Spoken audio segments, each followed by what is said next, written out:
This channel does not promote any violent, harmful, or illegal activities. All content provided by this channel is meant for an educational purpose only.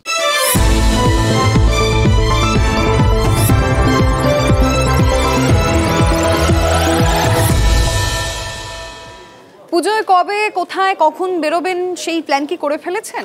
বৃষ্টির জন্য একটু চিন্তায় রয়েছেন? তার জন্য তো আমরা রয়েছি, সমস্ত কিছুর সমাধান আপনাদেরকে দেব। দেখুন, বঙ্গোপসাগরে একটা নিম্নচাপ রয়েছে, তার জেরে আজ আর কাল বিক্ষিপ্ত ভারী বৃষ্টির সম্ভাবনা রয়েছে। কিন্তু একটা স্বস্তির খবরও রয়েছে, ষষ্ঠী, সপ্তমী, অষ্টমী এই 3 দিন বৃষ্টি খানিকটা কমবে। তাই এই 3 দিন কিন্তু চুটিয়ে ঠাকুর দেখতে পারেন। কিন্তু নবমী, নিশি, সেখান থেকে কিন্তু বৃষ্টির পরিমাণটা আবারও বাড়বে। নতুন করে দুর্যোগের আশঙ্কা, বিশেষ করে দশমীর দিনকে বলা যায় যে ভারী বৃষ্টির ফলে বঙ্গের প্রতি যারা এখন এই মুহূর্তে পুজো নিয়ে ভাবছেন দশমীর দিন কি প্ল্যান করব, কি পরিকল্পনা, তাহলে কিন্তু একটা ভারী বর্ষণের পূর্বাভাস রয়েছে। এই দুর্যোগের জন্য সবাইকে সাবধান থাকতে বলা হচ্ছে।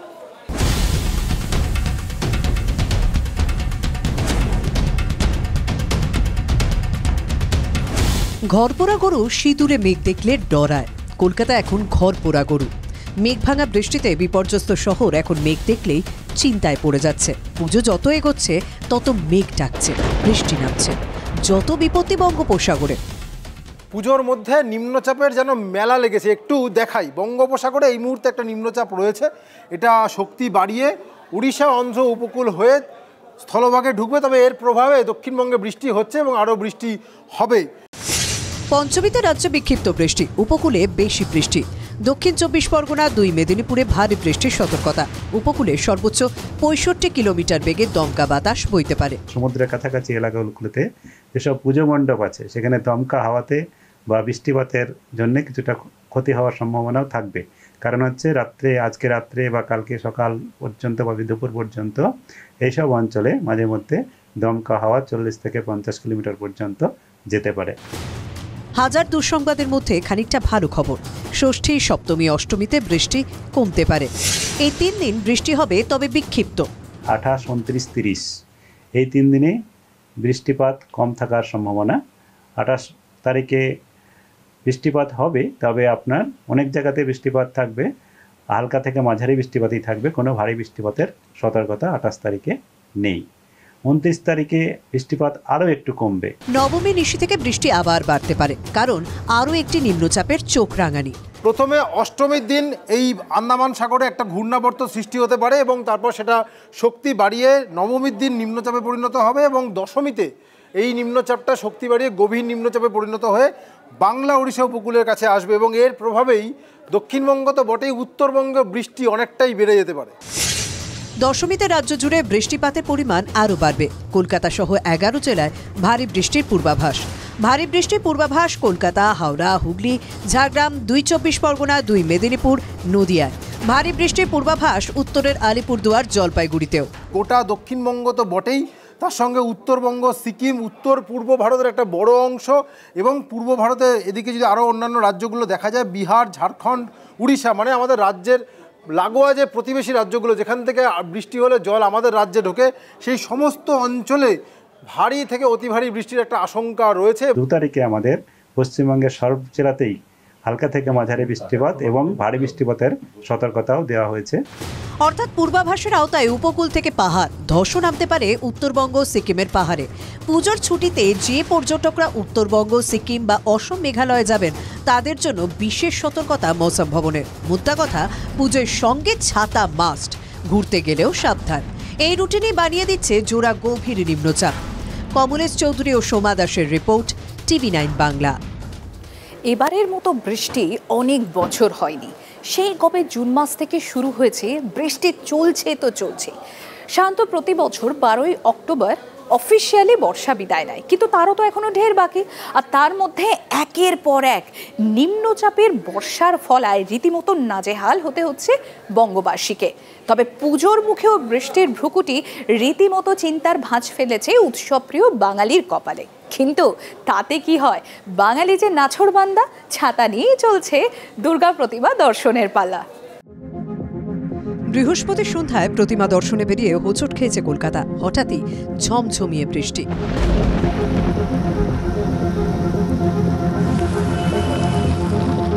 উত্তরে কলেজ স্কোয়ার থেকে দক্ষিণে কসবার মণ্ডপ সবই বৃষ্টিতে ভিজেছে। সল্টলেকে বৃষ্টির মধ্যে এক যুগলকে দেখা গেল পুজোর শপিংয়ে ছাতা কিনতে। একটি দুটি নয়, বেশ কয়েকটি। পুজোয় চাই নতুন ছাতা, এটাই বোধহয় এবারের ক্যাচলাইন। শুক্রবার দুপুরে বৃষ্টির মধ্যে চেতলা অগ্রণীতে এক দর্শনার্থী TV9 বাংলাকে বললেন, বৃষ্টি পড়ছে, ঘুরবে না? হ্যাঁ, ছাতা নিয়ে। এবারে পুজোতে কি জামা কাপড় কেনার সঙ্গে ছাতাটাও কিনেছে? হ্যাঁ। ওই মণ্ডপেই আরেক খুদে দর্শনার্থীকে পাওয়া গেল নতুন জামা, থুরি নতুন রেনকোটে। এই বেশে পাওয়া গেল এক দম্পতিকেও। পড়ছে, বাড়ি থাকবে না? সুইমিং করবো। কেন সুইমিং কেন করবে বলো? মজা আছে। বলছি এবারে কি এটা নতুন ফ্যাশন রেনকোট? বলতে পারেন, ভগবান বৃষ্টি দিচ্ছে, যা পাপ করেছি পুজোটা মাটি করছে। ছাতা নিয়ে ঠাকুর দেখা হবে কাকু। বেশ অসুবিধা হচ্ছে না, বৃষ্টিটা কাইন্ড অফ লাইক মাঝে মাঝে পড়ছে, আবার মাঝে মাঝে বন্ধ হয়ে যাচ্ছে। ঠাকুর দেখা একটা ইমোশন বলে কথা। বৃষ্টি ভিজেই করছি, বাঙালিকে আর যাই হোক এত বড় উৎসব থেকে কেউ আটকে রাখতে পারবে না। এই বৃষ্টি হোক আর যাই হোক, প্যান্ডেল হপিং তো চলবেই। বৃষ্টিতে তো অসুবিধা হচ্ছেই, সেটা উপেক্ষা করে আমি আমার ওটি হয়েছে তারপরেও আসছি। বুঝুন বৃষ্টিতে সবাই কত এনজয় করছে। এই স্পিরিটই মণ্ডপে মণ্ডপে। বৃষ্টির মধ্যে এবং যেভাবে ভিড় হচ্ছে, সেটা একটা কথা বলাই যায় যে বাঙালি কখনো বৃষ্টিকে ভয় পায় না। বৃষ্টি নামলেও এই ভিড় কোনোভাবেই কমবে না। চিন্তা নেই, পুজো বৃষ্টি আটকাতে পারবে না বাঙালিদের। আমি তো বেরাবো, এই যে ছাতা তো নিয়ে বেরিয়েছি, কালকে নেইনি কোনো কারণে, কিন্তু আজকে নিয়ে বেরিয়েছি, হোক বা না হোক। সবেমাত্র মঙ্গলবার মেঘভাঙা বৃষ্টিতে ডুবেছিল কলকাতা। বেশিরভাগ তল্লাটে জল নেমে গেলেও কিছু পাড়া এখনো ভুগছে। এই পরিস্থিতিতে ঝেঁপে বৃষ্টি মানেই আবার জলমগ্ন হওয়ার ভয়। বিধায়ক তথা ত্রিধারার কর্তা দেবাশিস কুমারও উদ্বিগ্ন। সত্যি খুব চিন্তার প্রশ্ন যদি এইভাবে বৃষ্টি হয়, কারণ আমরা 23 তারিখে যে বৃষ্টি দেখেছিস, সেটা তার যদি কিছুমাত্র হয় আমাদের সকলেরই খুবই চিন্তার কারণ। কিন্তু প্রকৃতির সঙ্গে তো লড়াই করার ক্ষমতা আমাদের নেই। এবার প্রকৃতির সঙ্গে লড়তে লড়তে ক্লান্ত কলকাতা, তবে পুজোর ময়দান থেকে কেউ সরছেন না। ষষ্ঠী, সপ্তমী, অষ্টমী বৃষ্টি একটু কমতে পারে, ওটাই আপাতত জীবন কাঠি। সায়ন্ত ভট্টাচার্য ও সুশোভন ভট্টাচার্যের রিপোর্ট, TV9 বাংলা। একদিকে বাঙালি অস্মিতা রক্ষা করা আর অন্যদিকে সোনার বাংলার গড়ার ডাক, এটাই কি 26-এর নির্বাচনে বিজেপির মূল সুর হতে চলেছে প্রচারের? কারণ আজ কেন্দ্রীয় স্বরাষ্ট্রমন্ত্রী অমিত শাহ এসেছিলেন কলকাতায়, পুজো উদ্বোধন করে ঠিক এইভাবেই সুর চড়ালেন। কিন্তু পাল্টা বাংলা তৈরি আছে, বকেয়া টাকা মেটান, এই বলে কেন্দ্রকে বিধল তৃণমূলের সর্বভারতীয় সাধারণ সম্পাদক অভিষেক বন্দ্যোপাধ্যায়। বাংলার লক্ষ্মীর ভান্ডার নিয়ে তিনি রীতিমতো চ্যালেঞ্জ ছুড়ে দিয়েছেন, যদিও পাল্টা উত্তর দিয়েছে বিজেপিও। মা কে সামনে প্রার্থনা की है कि इस चुनाव के बाद बंगाल में एक ऐसी सरकार बने जो सोनार बांग्ला का निर्माण कर पाए। সোনার বাংলা, সেই চেনা চেনা ঝাঁজ, সেই চেনা গন্ধ। দুর্গোৎসবের আবহে বাংলায় স্বরাষ্ট্রমন্ত্রী। কথা ছিল 3টে পুজোর উদ্বোধন করবেন, শেষ পর্যন্ত 2টো পুজোর উদ্বোধনই বিধানসভার সুর বাঁধলেন শাহ। কাকতালীয়ভাবে চলতি বছরে 3টে সফর হয়ে গেছে, বাকি থাকছে বিধানসভায় 2 সংখ্যার গেরো কাটিয়ে 3 সংখ্যায় পেরিয়ে যাওয়া। ফর্মুলা আপাতত সূত্রটা খোলসা না হলেও অমিত শাহ বুঝিয়ে দিলেন বাঙালি ও বাংলাই বাংলা জয়ের একমাত্র পথ।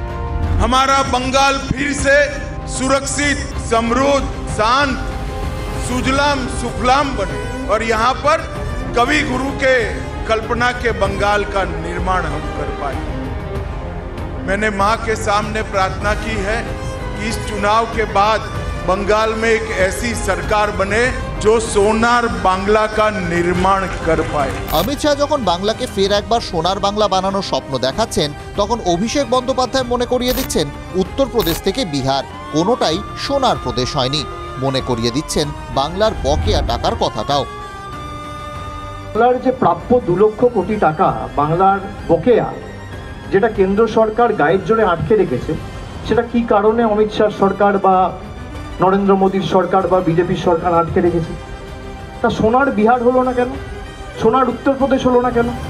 বাংলায় প্রত্যেকটা মহিলাকে মমতা বন্দ্যোপাধ্যায় ব্যাংক অ্যাকাউন্টে আর্থিক সহায়তার মাধ্যমে প্রতি মাসে 1000 টাকা পৌঁছে দিয়েছে। আপনার 10-12টা যে রাজ্যে সরকার রয়েছে, একটা করে দেখাক। একটা ওপেন চ্যালেঞ্জ। সব জায়গায় তো দেখছি ত্রিপুরার অবস্থা, ইউপির অবস্থা, সব ডবল ইঞ্জিন সরকারের অবস্থা। 21 সালে উনি এই সোনার বাংলার কথা বলেছিলেন, মায়ের কাছে পুজো দিয়ে বলেছিলেন, আসতে পারেননি। 26-এ পুজো দিচ্ছেন, আসতে পারবেন না। মুখ্যমন্ত্রী মমতা বন্দ্যোপাধ্যায় মহালয়ার আগে থেকেই উদ্বোধনে, চতুর্থীতে এলেন অমিত শাহ। এদিন অমিত শাহর সামনে উঠল জয় বাংলা স্লোগান, পাল্টা দেওয়া হলো ভারত মাতা কি জয় স্লোগানও। জয় বাংলা হোক বা ভারত মাতা কি জয়, আদৌ কোনো যুদ্ধ হওয়ার কথা কি? তবুও লড়াই চলল দিনভর। কালীঘাটে শাহের পোস্টার সরানোর অভিযোগ উঠল, থানায় ছুটল বিজেপিও। কে করেছে? হতে পারে এজেন্সিকে দিয়েছে, তারা টাকা মেরে দিয়েছে। আমরা কি করে বলবো? আমরা এইসবে বিশ্বাস করি না। এখন ওটা কালীঘাটেরই কেউ মানে বিজেপির কোনো গোষ্ঠীদ্বন্দ্বের ফল কিনা সেটা দেখতে হবে। দুর্গাপুজোয় কি এখন রাজনীতির আখড়া? প্রশ্নটা কয়েক বছর ধরেই জোরালো হচ্ছে। 1 দশক আগেও পুজো এলেই রাজনীতির ছুটি হতো, নেতারা বড়জোর মণ্ডপে নয়তো বুক স্টলে বসে থাকতেন। এখন নেতারা রাজনীতির ওভারটাইমে ব্যস্ত। নেতারা ব্যস্ত থাকবেন আর যুদ্ধ হবে না। ক্যামেরায় তুষার, পিকু, অমিত, সুদীপের সঙ্গে প্রদীপ্ত, মধুকল্পিতা, সায়ন্ত ও সৌরভ গুহর রিপোর্ট, TV9 বাংলা। ছিল দুর্গাপুজো, তবে সাথে জুড়ে গেল বিদ্যাসাগর স্মরণ। এ যেন রথ দেখা কলা বেচা, দুটোই একসাথে। আর রাজনীতির এক ঢিলে 2 পাখি মারা। কেন্দ্রীয় স্বরাষ্ট্রমন্ত্রী অমিত শাহ তিলোত্তমা নগরীতে এসেছেন সন্তোষ মিত্র স্কোয়ারের পুজোর উদ্বোধনে। তার সঙ্গে তিনি বিদ্যাসাগর, ঈশ্বরচন্দ্র বিদ্যাসাগরের জন্মদিনে তাকে প্রণাম জানালেন। পাল্টা অভিষেক বন্দ্যোপাধ্যায় বিদ্ধ করলেন একই বিষয়ে কেন্দ্রীয় স্বরাষ্ট্রমন্ত্রী অমিত শাহকে। অর্থাৎ এই চতুর্থীর বাংলা দেখল বিদ্যাসাগর তুমি কার, সেই টানা পড়েন এই চতুর্থীর দিনে। যারা বিদ্যাসাগরের মূর্তি ভেঙেছিল, তৃণমূলের বহু নেতাই জানতো না যে বিদ্যাসাগর মহাশয়ের জন্মদিন। প্রবাদ আছে না, কাদের জন্য মুরগি পোষা। এখন বিদ্যাসাগর ভাঙি যতদূর চলা যায়। श्री ईश्वर चंद्र विद्यासागर के चरणों में मन पूर्वक प्रणाम करता। এক যে ছিল বিদ্যাসাগর, দেমাগধারী ধাত, সাহেব যদি জুতো দেখায় বদলা তৎক্ষণাৎ। ঈশ্বরচন্দ্র বিদ্যাসাগরকে নিয়ে লিখেছিলেন পূর্ণেন্দু পত্রে, আর পূর্ণেন্দু পত্রের লেখার অনুকরণে বদলার রাজনীতিতে নেমে পড়ল শাসক বিরোধী সব পক্ষ। উপলক্ষ বিদ্যাসাগরের জন্মদিন হলেও লক্ষ্য রইল রাজনীতি। অমিত শাহ দুর্গাপুজোর উদ্বোধনে কলকাতায়। সন্তোষ মিত্র স্কোয়ারের অপারেশন সিঁদুর থিমের উদ্বোধন, আলাদা করে জায়গা পেলেন ঈশ্বরচন্দ্র। महान शिक्षाविद, समाज सुधारक वंदनीय ईश्वर चंद्र विद्यासागर का भी जयंती।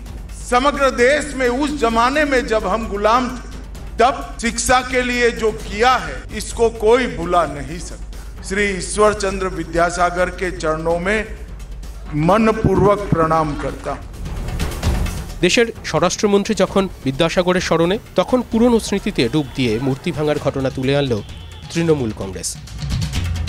যারা বিদ্যাসাগরের মূর্তি ভেঙেছিল, ঠিক 10 মিনিট দূরে একটা পুজো মণ্ডপ উদ্বোধন করতে গেছেন। সেখানে গিয়ে অন্তত বিদ্যাসাগরের যে বাড়ি রয়েছে বা বিদ্যাসাগর কলেজে গিয়ে ন্যূনতম শ্রদ্ধাটা অর্পণ করি বা নিবেদন করি। আগে তো ক্ষমা চাওয়া উচিত। আপনার নেতৃত্বে যে মূর্তি ভাঙা হয়েছিল এবং তারা আজও বহাল তবিয়েতে বিজেপি করছে। বর্ণ পরিচয় দিয়ে বাঙালিকে অ আ ক খ শিখিয়েছিলেন বিদ্যাসাগর। জন্মদিবসে সেই বিদ্যাসাগরকে হাতিয়ার করেই রাজনীতির বর্ণ পরিচয় মেতে রইল সব পক্ষ। প্রবাদ আছে না, কাদের জন্য মুরগি পোষা। তার র্যালিতে, নির্বাচনী জনসভায় 2021 সালে ঠিক কী হয়েছিল, বিদ্যাসাগরের মূর্তি কীভাবে ক্ষতবিক্ষত হয়েছিল, সেই স্মৃতি বঙ্গবাসী এবং আমাদের কলকাতা শহরে এখনো জাজ্বল্যমান। তৃণমূলের বহু নেতাই জানতো না যে আজকে বিদ্যাসাগর মহাশয়ের জন্মদিন, সেটাই অমিত শাহজি শুনিয়ে গেলেন। স্মরণ বাংলাকে তৃণমূলীদের স্মরণ করিয়ে দিলেন। এখন বিদ্যাসাগর ভাঙি যতদূর চলা যায়। বিদ্যাসাগর, রবীন্দ্রনাথ এদের সম্মানের জন্য না, এদের নাম ভাঙিয়ে ভোট করতে হবে।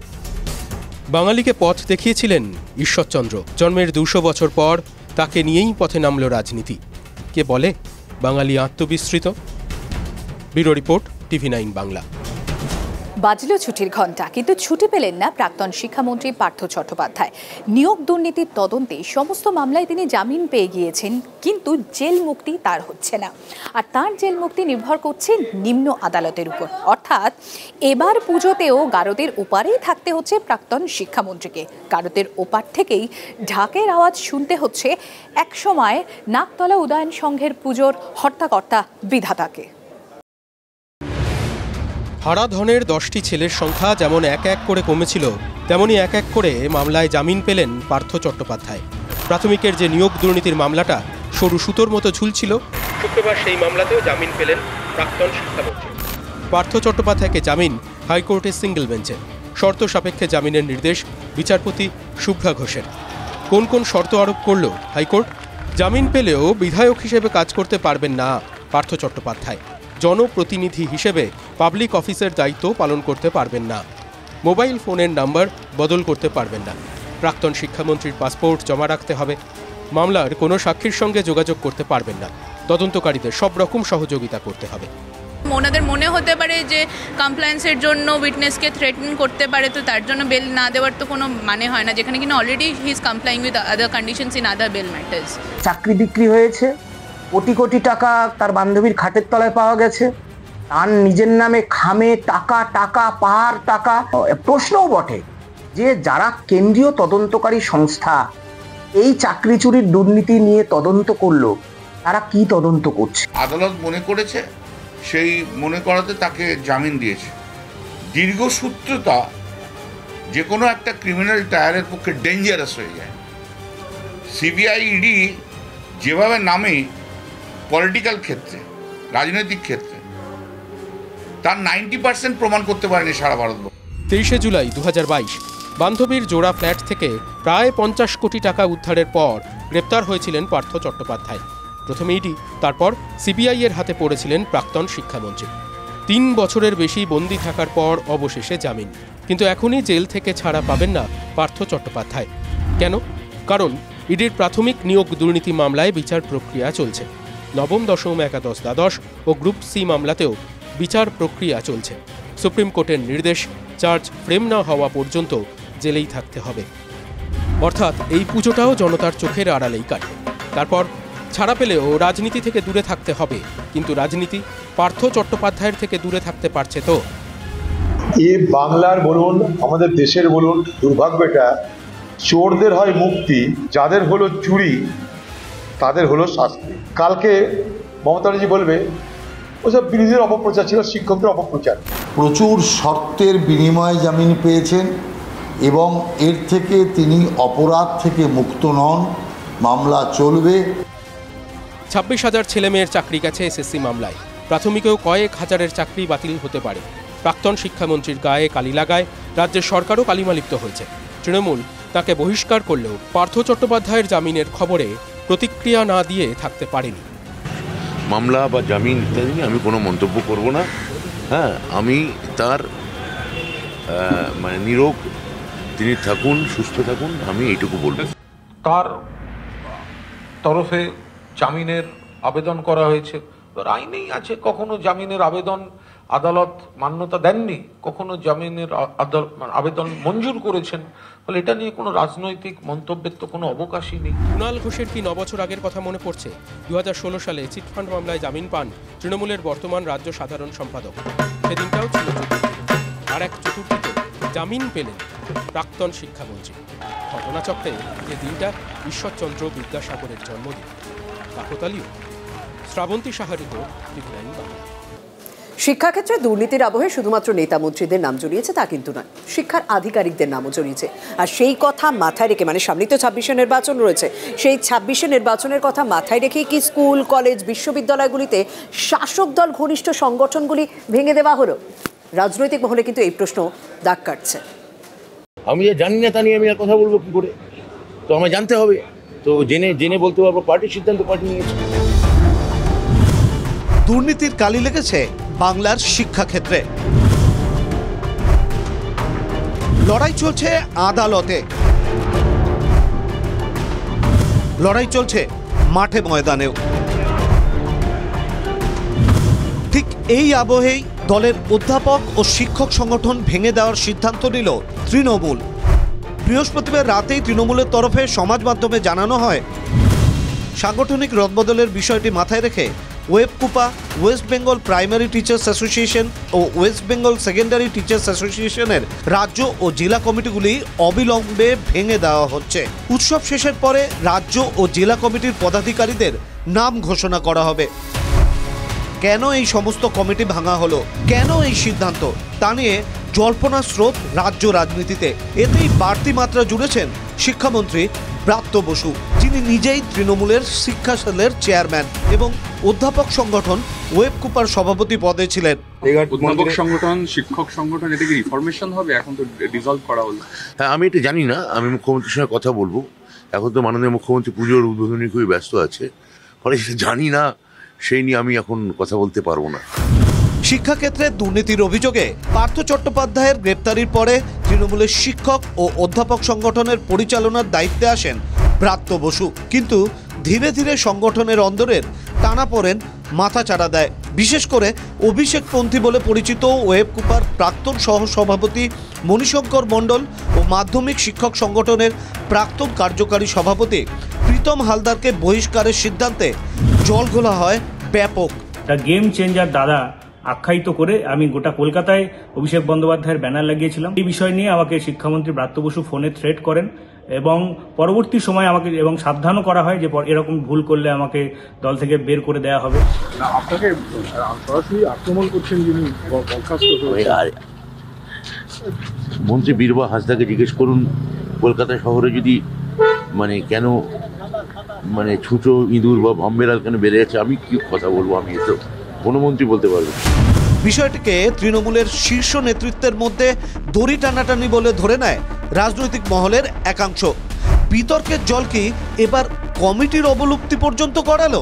রাজ্য সরকার যে নমিনি, কলেজের গভর্নিং বডি হোক, বিশ্ববিদ্যালয়ের ইসি হোক, কোর্ট হোক, সেনেট, সিন্ডিকেট, সমস্ত জায়গায় দেখবেন এরা বসে থাকে, অথচ এরা শিক্ষকদের নিয়ে একটা কথাও বলে না। এরা হচ্ছে যে পদ পাওয়ার জন্যই করে, সুতরাং এইভাবে তো নিশ্চয়ই সংগঠন চলে না। কালীঘাটে হচ্ছে শিক্ষা দপ্তর চালাচ্ছে, তাহলে শুধুমাত্র এই অলংকারের শিক্ষামন্ত্রী পদ রেখে কেন নিজেকেই বা ছোট করছে? আত্মসম্মান বোধ থাকলে পদত্যাগ করুন। সে কথাটা পড়াশোনা করে যে বড় কথা নয়। যোগ্যতা মানে পড়াশোনা জানা নয়, যোগ্যতা মানে প্রতিষ্ঠানকে পরিচালনা করবার দক্ষতা, সেটা নেই এদের।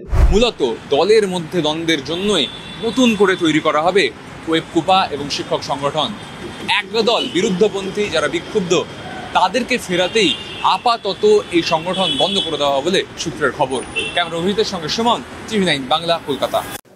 বহিরাগত অনুপ্রবেশ রুখতে পুজোর সময় যাদবপুর বিশ্ববিদ্যালয়ে হস্টেল বন্ধ রাখতে হবে, এই মর্মে নির্দেশ এসেছে কলকাতা হাইকোর্টের তরফ থেকে।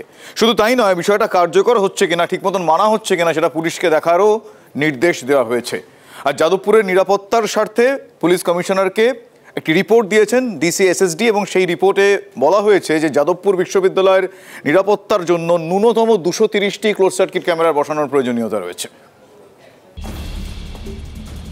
হোস্টেলে র্যাগিংয়ের জেরে প্রথম বর্ষের পড়ুয়ার অপমৃত্যু, ক্যাম্পাসে পুকুরের জলে পড়ে ছাত্রীর মৃত্যু, বহিরাগতদের আনাগোনা, শিক্ষামন্ত্রীকে নিগ্রহের অভিযোগ। বাংলার উচ্চশিক্ষার উৎকর্ষ যাদবপুর বিশ্ববিদ্যালয়ে বারে বারে জড়িয়েছে বিতর্কে। এই আবহেই পুজোর ছুটিতে বহিরাগতদের রুখতে যাদবপুর বিশ্ববিদ্যালয়ের সমস্ত হস্টেল বন্ধ রাখার নির্দেশ দিল কলকাতা হাইকোর্ট। তার অপ্রীতিকর ঘটনা যাদবপুর বিশ্ববিদ্যালয়। এবার দুর্গাপুজোর ছুটিতে যাদবপুর বিশ্ববিদ্যালয়ের ক্যাম্পাসে যাতে কোনো বহিরাগত প্রবেশ করতে না পারে, তার জন্য নির্দেশ দিল কলকাতা হাইকোর্ট। সঙ্গে এই ছুটিতে বন্ধ থাকবে মেন হোস্টেলও। কলকাতা হাইকোর্টের বিচারপতি সুজয় পাল ও বিচারপতি স্মিতা দাসদের ডিভিশন বেঞ্চ নির্দেশ দিয়েছে আগামী 48 ঘন্টার মধ্যে যাদবপুরের সব হস্টেল বন্ধ করতে হবে। হোস্টেলে তালা আছে কিনা তা খতিয়ে দেখবে যাদবপুর থানার পুলিশ। পুজোর ছুটির সময় কোনো বহিরাগত যাতে ক্যাম্পাসে না ঢুকতে পারে তা নিশ্চিত করতে বিশ্ববিদ্যালয় কর্তৃপক্ষ পুলিশের সাহায্য নিতে পারবে। পুজোর ছুটি মিটলে রাজ্য সরকার ও বিশ্ববিদ্যালয়ের আধিকারিকরা বিভিন্ন সমস্যা নিয়ে বৈঠক করবেন। ক্লোজ সার্কিট ক্যামেরা সহ অন্যান্য বিষয়ে চূড়ান্ত সিদ্ধান্ত নিতে হবে ওই বৈঠকেই। পরবর্তী শুনানিতে সেই সংক্রান্ত রিপোর্ট আদালতে জমা দিতে হবে। যাদবপুর ইউনিভার্সিটির মধ্যে হোস্টেলটা হচ্ছে সমস্ত কিছুর অবৈধ কাজের আঁতুড়ঘর। 30টা বিশ্ববিদ্যালয়ের ক্ষেত্রে এক নিয়ম, আর একটা বিশ্ববিদ্যালয়ের ক্ষেত্রে এত কড়াকড়ি, এত বিধিনিষেধ, নিয়ম কানুন, তাহলে বিচারপতিও, মাননীয় বিচারপতিও জানেন যে ওই বিশ্ববিদ্যালয় অভ্যন্তরে কারা কিভাবে নৈরাজ্য চালাচ্ছে। কিছুদিন আগে যাদবপুরের ক্যাম্পাসের মধ্যে জলে ডুবে মৃত্যু হয় ইংরেজি স্নাতকের তৃতীয় বর্ষের পড়ুয়া অনামিকা মণ্ডলের। সেই ঘটনার রেশ কাটতে না কাটতেই বৃহস্পতিবার রাতে ক্যাম্পাসে মদ্যপানের আসর তুলতে গিয়ে এক নিরাপত্তারক্ষী আক্রান্ত হন বলে অভিযোগ। ঠিক এই পরিস্থিতিতে শুক্রবার কলকাতার পুলিশ কমিশনারকে একটি রিপোর্ট দিয়েছেন ডিসি এসএসডি বিদিশা কলিতা। সূত্রের খবর, সেই রিপোর্টে ক্যাম্পাস জুড়ে 230টি ও মেইন হোস্টেলে 60টি ক্লোজ সার্কিট ক্যামেরা বসানোর কথা বলা হয়েছে। ক্লোজ সার্কিট ক্যামেরার অ্যাক্সেস থাকবে যাদবপুর থানার কাছে। এছাড়া ক্যাম্পাসের সুরক্ষায় স্থায়ী পুলিশ আউটপোস্ট বসানোরও পরামর্শ দিয়েছেন ডিসি। ওখানে বহু ক্ষেত্রে বহিরাগতরা বেলেল্লাপানা করে, সব জানে প্রশাসন, সব জানে যাদবপুর পরিচালন সমিতি, কিন্তু বিশ্ববিদ্যালয় কর্তৃপক্ষ এখনো পর্যন্ত কোনো ব্যবস্থা নেয়। সরকারের কাছ থেকে কোনো সিকিউরিটি গার্ড এবং সিসিটিভির ব্যাপারে পয়সা পাওয়া যায়নি। অর্থাৎ যদি সিকিউরিটির এই প্রশ্নগুলোকে না রিজলভ করা যায় তাহলে শুধুমাত্র হোস্টেল বন্ধ করে বা ক্যাম্পাস কিছু বন্ধ করে এই সমস্যার সমাধান হবে না। যাদবপুর ক্যাম্পাসে 230খানা ক্যামেরা দরকার, মেইন হোস্টেলে দরকার 60টা ক্যামেরা। বিশ্ববিদ্যালয় কর্তৃপক্ষ কি এই পরিমাণ ক্যামেরা বসাতে পারবে? টাকা কোত্থেকে আসবে? প্রশ্ন তুলছেন অনেকেই। ক্যামেরা অভিজিতের সঙ্গে সুমন, TV9 বাংলা, যাদবপুর, কলকাতা। 62 বছর বয়সে রিটায়ার করলেন ভারতের বহু যুদ্ধের সৈনিক, পাকিস্তানের দুঃস্বপ্ন MiG-21 চণ্ডীগড়ের বিমানঘাটি থেকে শেষবারের মতো উড়ল। প্রতিরক্ষা মন্ত্রী রাজনাথ সিং এর উপস্থিতিতে দেওয়া হলো বর্ণাঢ্য ফেয়ারওয়েল। বাংলা মা দুর্গাকে স্বাগত জানাতে তৈরি। চতুর্থীতে মানুষ পথে নেমেছেন, আর এদিনই থামল 62 বছরের কর্মজীবন। ভারতীয় বায়ুসেনা থেকে অবসর নিল MiG-21 যুদ্ধ বিমান।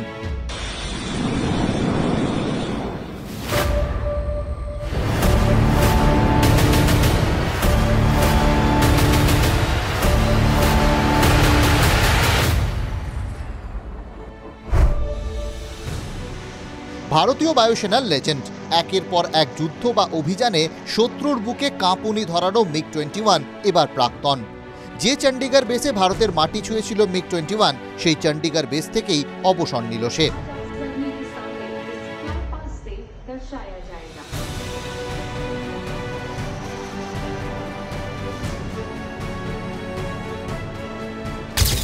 (1962 সালে বায়ুসেনায় অন্তর্ভুক্তি। 1965 সালে ভারত পাক যুদ্ধ থেকে নিজের খেল দেখাতে শুরু করে MiG-21। 1965 ভারত পাক যুদ্ধে পাকিস্তানের মার্কিন যুদ্ধ বিমানের সঙ্গে পাল্লা দিয়ে লড়াই। 1971 ভারত পাক যুদ্ধে বাংলাদেশের জন্মে গুরুত্বপূর্ণ ভূমিকা MiG-21-এর। 1999 কার্গিল যুদ্ধে রাতের অন্ধকারে প্রতিপক্ষের উপর হামলা চালায় MiG-21। 2019 Balakot air strike. MiG-21-এ চড়ে পাকিস্তানের F-16 যুদ্ধ বিমান মাটিতে নামিয়ে দেন গ্রুপ ক্যাপ্টেন অভিনন্দন বর্তমান।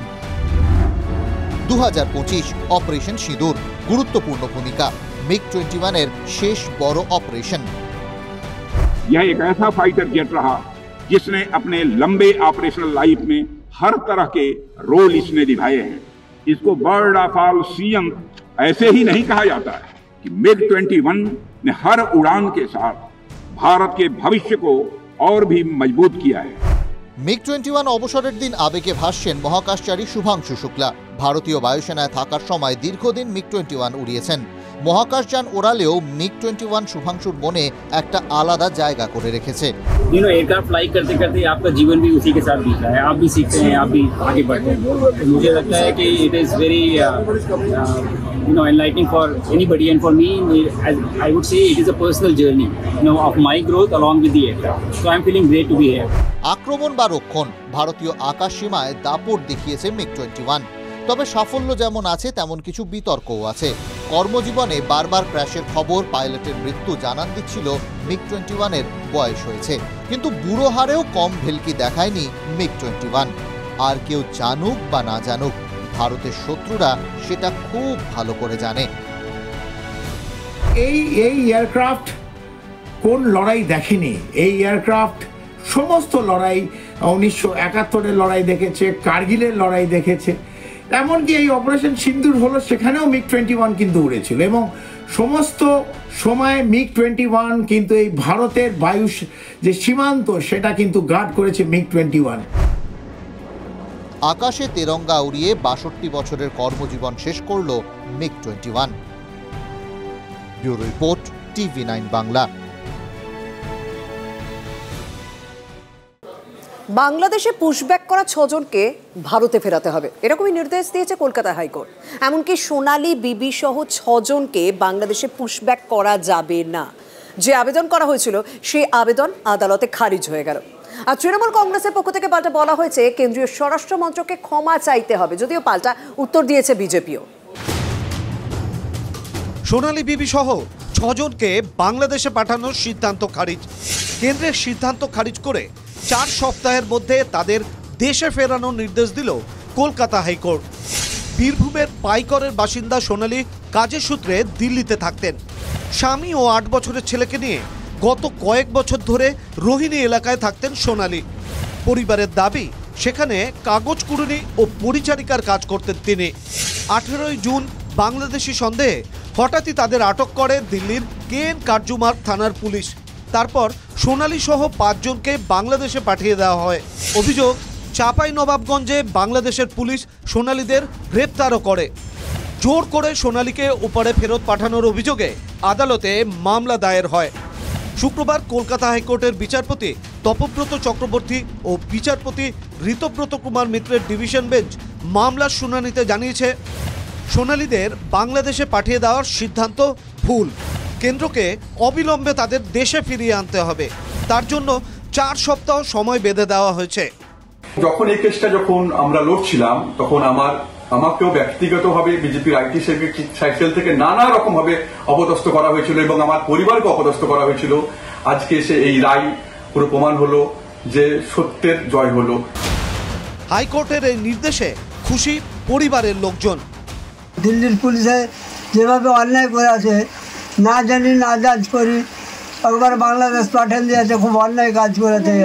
আমার বাড়িটা বাংলাদেশ নয়, আমার বাড়ি পার করে বীরভূম। আর এতে রাজ্য সরকারের ভূমিকা নিয়েই প্রশ্ন তুলছে সিপিএম ও কংগ্রেস। এটা আরেকটা ইঙ্গিত যে পশ্চিমবঙ্গে কত বড় সর্বনাশ করেছেন মমতা বন্দ্যোপাধ্যায়। এই অনুপ্রবেশের তত্ত্বটা তিনি হাজির করেছেন। অনুপ্রবেশের তত্ত্বটা তিনি বিজেপি আরএসএস এর হাতে অস্ত্র দিয়ে দিয়েছেন। হাইকোর্টের নির্দেশে তাকে ফিরিয়ে আনার ব্যবস্থা করতে বলেছে। কেন পশ্চিমবঙ্গ সরকার বিদেশ মন্ত্রকের সঙ্গে আলোচনা করে তাদেরকে ফিরিয়ে আনতে পারলেন না? পরিযায়ীদের নিয়ে ভোটের রাজনীতি হচ্ছে, পরিযায়ী বিপদে পড়লে সেখানে মমতা ব্যানার্জি হাত উঠিয়ে নিচ্ছে। যদিও এই ঘটনায় কেন্দ্রীয় স্বরাষ্ট্রমন্ত্রীকে নিশানা করে ক্ষমা চাওয়ার দাবি করেছেন অভিষেক বন্দ্যোপাধ্যায়। পাল্টা জবাব দিয়েছে বিজেপি। হাইকোর্ট আজকে অর্ডার দিয়ে বলেছে যে এফআরআর যে ডিপোর্টেশন সেটা সম্পূর্ণ অবৈধ। বাংলা দেখলে বলে দিচ্ছে বাংলাদেশ, বাংলায় কথা বললে বলছে এদের অ্যারেস্ট করতে হবে। অমিত শাহ দেশের স্বরাষ্ট্রমন্ত্রী বাংলায় রয়েছে, হাইকোর্টের এই থাপ্পড়, আগে তো ক্ষমা চাওয়া উচিত। অনুপ্রবেশকারী বিতাড়ন, অনুপ্রবেশকারীদের বিরুদ্ধে ব্যবস্থার অভিযান কোনো মতেই থামবে না। এর থেকে বোঝাই যাচ্ছে আগামী বিধানসভা নির্বাচনে প্রচারের অনেকটা অংশ জুড়ে থাকবে এই পুশব্যাক বিতর্ক। শ্রাবন্তী সাহা ও হিমাদ্রি মণ্ডলের রিপোর্ট, TV9 বাংলা। এবার রাজ্যের এক মন্ত্রীর বিরুদ্ধে মাঠ চুরির অভিযোগ, তাও আবার জানেন সরকারি মাঠ চুরির অভিযোগ আসছে। মন্ত্রী সাবিনা ইয়াসমিনের বিরুদ্ধে এই অভিযোগ সরাসরি পূর্ত দফতরে জানিয়েছে কংগ্রেস। অভিযোগ যে তার নতুন বাড়ি তৈরির জন্য তিনি এই মাঠ ব্যবহার করেছেন এবং কার্যত দখল করে নিয়েছেন বলা চলে, কিন্তু মন্ত্রী এই অভিযোগ অস্বীকার করছেন। গরু, কয়লা, বালির পর অভিযোগে এবার মাঠ চুরি। অভিযোগ উঠল রাজ্যের মন্ত্রী সাবিনা ইয়াসমিনের বিরুদ্ধে। মন্ত্রীর বিরুদ্ধে যে মাঠ দখলের অভিযোগ উঠেছে তার মালিকও রাজ্য সরকার। মালদার মোথাবাড়ির চৌরঙ্গি এলাকায় পিডব্লিউডির ওই মাঠের মধ্যে দিয়ে রয়েছে একটি পিচ ঢালা রাস্তাও। মাঠের একপাশে জায়গা কিনে সদ্য প্রাসাদোপম বাড়ি তৈরি করেছেন সাবিনা ইয়াসমিন। অভিযোগ এরপরই মাঠের একদিকের বিস্তীর্ণ জায়গা দখল করে জেসিবি দিয়ে ভরাট করা হয়। মাঠের অংশ দখল করে সাবিনা ইয়াসমিন রাস্তা তৈরি করে নিচ্ছেন বলে অভিযোগ উঠেছে। মালদা জেলা কংগ্রেসের তরফে বিডিও, BLLRO, মোথাবাড়ি থানা এবং পিডব্লিউডি কে এ নিয়ে অভিযোগ জানানো হয়েছে। মোথাবাড়ির মানুষের যেটা দাবি ছিল যে এই পিডব্লিউডি মাঠে একটা কলেজ গড়ে উঠুক, সেইখানে বাড়ির সামনে যে পিডব্লিউডির মাঠ পড়ে আছে সেইখানে তিনি জবরদখল রাস্তা করছেন। মাঠ দখল বিতর্ক নিয়ে সরব হয়েছে সিপিএম। সরকারি জমি দখল নিয়ে আন্দোলনে নামার প্রস্তুতি নিচ্ছে বিজেপিও। মমতা বন্দ্যোপাধ্যায়ের যে জমি দখলের উন্নয়ন, তাতে সামিল হয়েছেন সাবিনা ইয়াসমিন। তাই ভারতীয় জনতা পার্টি ধিক্কার জানায় সাবিনা ইয়াসমিনের এই যে PW2 দখল করেছে তার বিরুদ্ধে ধিক্কার জানায়। সরকারি ক্ষমতার অপব্যবহার করে তিনি ব্যক্তিগত কাজে লাগাচ্ছে। তৃণমূল সরকারের আমলে শুধু সাবিনা ইয়াসমিন কেন, তৃণমূলের কোন নেতার হচ্ছে যে এর থেকে বাদ আছে, কোন স্তরের নেতা বাদ আছে? কংগ্রেস অভিযোগ করেছে, এবার এনকোয়ারি করে আদৌ সেই কমপ্লেনের সত্যতা আছে কি না সেটা দেখবে। যদি কমপ্লেনটা জাস্টিফাইড হয় তাহলে অ্যাকর্ডিং টু যা লয়ে আছে সেইটাই হবে। মাঠ দখলের অভিযোগ মানতে নারাজ সাবিনা ইয়াসমিন। তার দাবি কংগ্রেস ভিত্তিহীন অভিযোগ তুলছে। কমপ্লেন তো করতেই পারে, ওদের তো কাজ নাই, এমনি তো ময়দানে তো নাই কাজ, তো কিছু নাই। মানুষ PWD রাস্তার উপরে রাস্তা করবে না তো কোথায় করবে? এই অভিযোগ ভিত্তিহীন, তারা রাজনৈতিকভাবে লড়াই করতে পারছে না বলে মানে একটা কি বলবে, একটা ভিত্তিহীন কমপ্লেন করে দিয়ে তারা মানুষকে বিভ্রান্ত করার চেষ্টা করছে, তাতে কোনো লাভ হবে না। মোথাবাড়িতে সবাই এই মাঠকে PWDর মাঠ বলেই চেনে। বিভিন্ন জনসভা বা অনুষ্ঠানও সচরাচর এই মাঠেই হয়। মন্ত্রীর বিরুদ্ধে সেই মাঠ দখলের অভিযোগ নিয়ে তাই এলাকায় রাজনৈতিক বিতর্ক চরমে উঠেছে। মালদা থেকে শুভতোষ ভট্টাচার্যের রিপোর্ট, TV9 বাংলা। তৃণমূলের ভাইকে জনরোষের হাত থেকে বাঁচাতে গিয়ে খোদ মার খেল পুলিশ, এমনকি ভাঙচুর করা হলো পুলিশের গাড়িও। পূর্ব বর্ধমানে জামালপুরের ঘটনার এই ঘটনা প্রকাশ্যে আসতেই তৃণমূল বিজেপি কাজিয়া তুঙ্গে। স্থান বদলায়, কাল বদলায়, বদলায় না শুধু পুলিশের মার খাওয়ার ছবিটা। রাজ্যে ফের আক্রান্ত উর্দিধারী। শুধু মার খাওয়াই নয়, ভাঙচুর হলো পুলিশের গাড়িও। ঘটনাস্থল এবার পূর্ব বর্ধমানের জামালপুর। স্থানীয় সূত্রের খবর, বৃহস্পতিবার রাতে জনরোষের মুখে পড়েন তৃণমূল পরিচালিত বেরু গ্রাম পঞ্চায়েত প্রধানের দেওর শেখ চাঁদ। এই শেখ চাঁদেরই দাদা এলাকার বাহুবলী তৃণমূল নেতা শেখ ফিরোজ। অভিযোগ, জমি দখল, লুটতরাজ থেকে সন্ত্রাস, সবকিছুই অবলীলায় চালাতো ফিরোজ। আর এসবেই মদত দিত ভাই শেখ চাঁদ। ফিরোজ গা ঢাকা দেওয়ায় ভাইকে সামনে পেয়ে গণধোলাই দেন এলাকাবাসী। এই খবর পেয়ে আক্রান্তকে উদ্ধারে গেলে রেহাই পায়নি পুলিশও। মারলো তারা কি কোনো রাজনৈতিক দলের কর্মী? দলের লোক, শাহাবুদ্দিনের দলের লোক মেরেছে। ওটা কোন দল? ওটা মেহবুব খানের দল। মানে দলটা কোনটা, সিপিএম না তৃণমূলের? আচ্ছা, ওরাই কি মারধর করেছে? ওরাই মারধর করেছে। প্রশাসনের উপর কোনো আস্থা নেই, কারণ এই প্রধানের স্বামী এবং তার ভাই এলাকার মসজিদের সম্পত্তি, স্কুলের সম্পত্তি সব কিছু দখল করেছে, এমনকি অবৈধ বালিকারবারেও তারা যুক্ত। এলাকায় যেভাবে অনৈতিক কাজ করেছে, অবৈধ কাজ করেছে, তাতে প্রশাসনের কর্তা মদত ছিল। তাই প্রশাসন তাদের উদ্ধার করতে যে মার খেয়েছে। যে কোনো বিষয়, পারিবারিক যে কোনো বিষয় গণ্ডগোল হলেই আমাদের উপর, তৃণমূলের উপর চাপিয়ে দেওয়ার চেষ্টা হয়। এটা আমরা যতদূর খোঁজ নিয়ে জেনেছি এটা সম্পূর্ণ পারিবারিক বিষয়। দুদিন আগেও বাংলার দিকে দিকে আক্রান্ত হয়েছিল পুলিশ। কোচবিহার, ডোমকল থেকে সিউড়ি, সব জায়গাতেই কর্তব্য পালনের সময় মার খেতে হয় আইন রক্ষককে। কেন বারবার সাধারণের রোষ আছড়ে পড়ছে উর্দিধারীর গায়ে? আদৌ কি বদলাবে এই অসুখ? পূর্ব বর্ধমান থেকে মনতোষ পোদ্দারের রিপোর্ট, TV9 বাংলা। মালদা মুর্শিদাবাদ নয়, গঙ্গা ভাঙনের কবলে এবার হুগলির শ্রীরামপুর। নেহেরুনগর কলোনির বাসিন্দারা তারা আতঙ্কে এই পুজোর মধ্যে ভাঙন আতঙ্ক গ্রাস করছে যেন সর্বত্র। আপনাদেরকে জানি রাখি, সিদ্ধেশ্বরী তলা থেকে মাহেশ, সর্বত্রই এই ভাঙন আতঙ্ক। শ্রীরামপুরে গঙ্গায় ভাঙন।